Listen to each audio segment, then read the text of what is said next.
My name's Janet Miles and I'm the Managing Director of Gale Action Forum, which we also call Gale for short. And I've been working for the organisation since 1999 and I started off as the only employee and now I'm one of 25. There was nothing here when I first arrived. We had an office and a porta cabin. As a community we came together to create a master plan for the whole site, including some social housing behind the building. And our community group, Gale, asked if we could have the front section to develop retail and community, like a community hub really. So the impact was that we regenerated this brownfield site and we created a social and economic heart to the community as a result of that. We've got a community cafe, we've got social meeting space in this big sort of open plan part of the building, and then we also have what we call our snug, which is sort of set up like a living room, I suppose, and people use that to, we've got a sewing group will use that for instance, or we've got counselling service, or you can just use that to meet friends for coffee. And then we've got exhibition space, so we mainly use that for people's art and craft work, but we have held exhibitions in the past about local history and cultural stuff as well. I always thought Gale was quite unique. Our position is unique by the roadside. We obviously do a lot through the cafe and the tourism and the shop, and that allows us to make money to provide the other services that we do for locals, like befriending and the community cafe aspect of it, which runs throughout the winter. These were always our aims, to be financially sound, be a fair wage employer, try and give year-round employment to people, which would benefit everybody because of the nature of seasonal work here and tourism. We only close on Christmas Day, so in terms of a social heart, it's always open, and we're open for visitors and locals to mix and get to know each other as well. We also create volunteering opportunities, so it's a nice place for people to come to do stuff in the community and with other community residents to get to know different people in the community. I guess for visitors, what they see is a shop and a cafe. What they're probably less aware of are some of the more social things that we try to get involved with. We run befriending services, counselling services, and we have a huge number of volunteers as well. They come here because they love what we do. They will help out from stocking the shelves, helping with the growing beds, to clearing up tables and helping Pam in the cafe. The volunteers we have, or have had as well, are all very varied. So some come because they're new to the area and don't know anybody. They come because they've left a really important job and just want to do something to help the community. They come because they aren't able to work and they need to feel useful, or they want to learn a new skill. Or a lot of our supported volunteers, they need support to be able to function in a work environment. But definitely the capable volunteers has definitely improved or become more as the time has increased. Because I think people are understanding that they're not just beneficiaries, that they are putting something really good back into the community through what Gale does. There are lots of opportunities to volunteer within the community. We have wellbeing projects. We've got the befriending service where you can volunteer to befriend someone that's maybe feeling a little bit isolated and lonely in the area. We also have a listening service, which is a little bit different to befriending. It's more active listening, where you don't necessarily converse, but you just have someone that will listen to you, someone that volunteers to do that.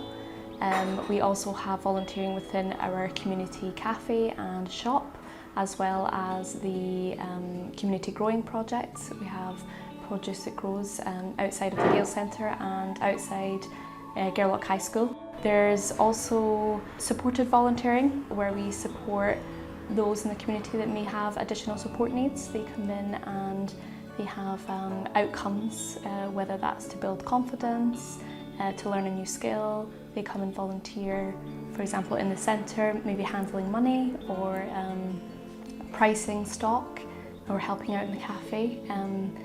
kids with additional support needs. They'll come in as part of their school curriculum. During the week they'll come in for a session and work with our staff members and volunteers. Even the board members as volunteers have the benefits that volunteers do. We reach out to them to get involved with things as well as being a board member. So it's at the heart of everything, and Gale board, Gale staff, the whole team realise how much volunteering is a huge asset to Gale as an organisation.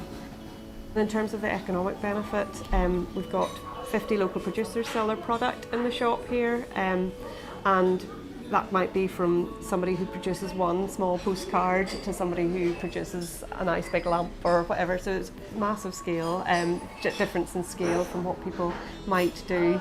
We also have community baking to make cakes for the cafe, and we've got 20 local bakers do that. So yeah, there's probably about 5% of the population is gaining some sort of financial benefit through sale of product or being employed here. And in the last 12 months we put £350,000 into the local Gale economy through paying for local contractors, paying local staff, buying product from local producers.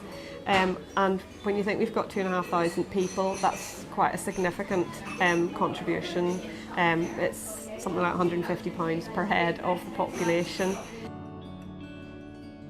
The main part for me that I love about the Gale Centre is that it's a community place and it's all to help the community. And that's one of my main reasons I wanted to work here, was that every bit of it gives back, and that's kind of the best part of the job really, knowing that all the donations and things, they all help towards things like the toilets, there's befriending, counselling, and just knowing that every purchase that's made in the shop goes back to the community. My name's Lucy Fry, and I'm one of the bakers at the Gale Centre, so I supply cakes for the cafe. So I make the cakes, I deliver them in, they sell them, and then I get paid per slice on the profits. This is coming to our favourite part of the centre, the cakes. This is our busy cafe. We've got Ian in the kitchen. Do you want to give us a wave, Ian? And Pam, who manages the cafe. We've got an array of locally made cakes, quite a choice, all made fresh in local people's homes, and the variety changes frequently. I do tend to try them as they come in. We get new bakers and they all do new cakes, and I take it upon myself to try each of them. And I wish I like them all, and it just depends what frame of mind I'm in. I would tell you what is my favourite ones, but I actually have to live with the people who make them, so I don't want to upset the locals. It's a fantastic cafe anyway, so I used to come in here quite a lot and buy gifts for birthdays and Christmas and things for friends, as well as just coming down for a coffee. It's a beautiful building to be in at the best of times anyway. We're just really lucky to have something like this in the area that gives us an opportunity to sell crafts and cakes. It can be a bit limited work-wise what you can do up here, so having something like this available is pretty special. The people that work here are absolutely amazing. Pam is lovely. I don't know how she manages to juggle so many people and cakes and staff and working so much, but she's lovely, and the staff are excellent. They're always good to have a chat with whenever you come in. So this is a salad from the garden, just out there. Anything that's in season that we can grow here, we'll try and use it on the menu.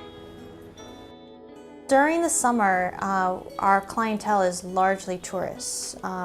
Because we are the tourist centre as well, we do attract tourists in, and we're along the NC 500. During the winter, it completely changes in Gareloch, and we become more of truly a community cafe, and it's the locals that use our services.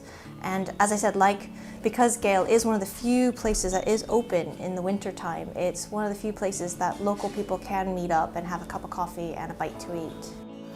We couldn't stay open in the winter if we didn't have the visitor income and support. I mean, they have been fantastic with their donations and things. They appreciate what we're doing over the winter months. So our visitors are enabling our community to benefit. The Gale is a real community centre in the winter. It does a lot of hard work in keeping the community warm, actually, because we've got a wood burner in here and people come and sit by the fire and just sit and chill out and warm up and all that. And we get a lot of people coming in, day out, you know. We do the pay what you can thing here, so you know, people come in, if they're short of money or whatever, they can get food and drink here, which is really good. It's a really wonderful program that anyone can donate to, and what it is it's a fund that during the winter, when people, especially here in the Highlands, people are really struggling locally, they can come in and they can have a bite to eat, and they don't have to pay anything if they can't afford it. It's truly a pay what you can. So you can come in, you can pay a couple pounds, or you can pay nothing, and you can at least get fed. There's a real community spirit, and it's just a really cozy, warm environment because we've got the fire run going, and yeah, it's really lovely. I think it's really good to see organisations balancing social, economic and environmental outcomes. So I suppose it's sustainable development, it's treading softly on our environment and giving back to our community as much as we can, rather than taking the what's in it for me attitude. And I think where development trusts are good is in areas where there's market failure and the private sector just wouldn't be interested in running that type of activity. It's not profitable enough, and the public sector, it's not a statutory obligation, so they don't. So there's a lot of things fall between those cracks, and I think development trusts have got a role to fill that gap. I also think we are measuring success in a very different way to what the private sector or the public sector would, and so something that we view as successful, maybe a private business wouldn't. So I think there is a role to take a different approach and a different objective.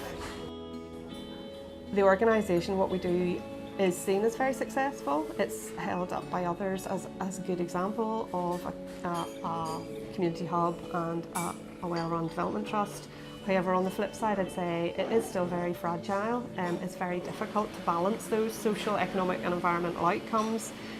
Running a plain charity or a plain business would be much easier, and it is always this kind of payoff from one to the other. So it is difficult, and whilst it might look great from the outside coming in, it's a lot of hard work and a lot of people who contribute to it. We're based in a very remote rural community, tiny population. We've got 2,500 people that are in our operating area. It's not a huge pool of staff resource.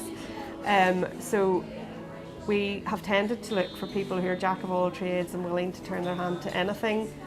But equally, we're more interested in people who share our values and our vision for our community and the future of our area, and rather than necessarily looking at what skills and experience they have from previous work. So yeah, the people are very important, but they share a passion for the vision of the organisation, and that does come across. We know customers say they come in and they know that it's a development trust or social enterprise just by the feel and the culture within the organisation, and that for me is a great sign of success.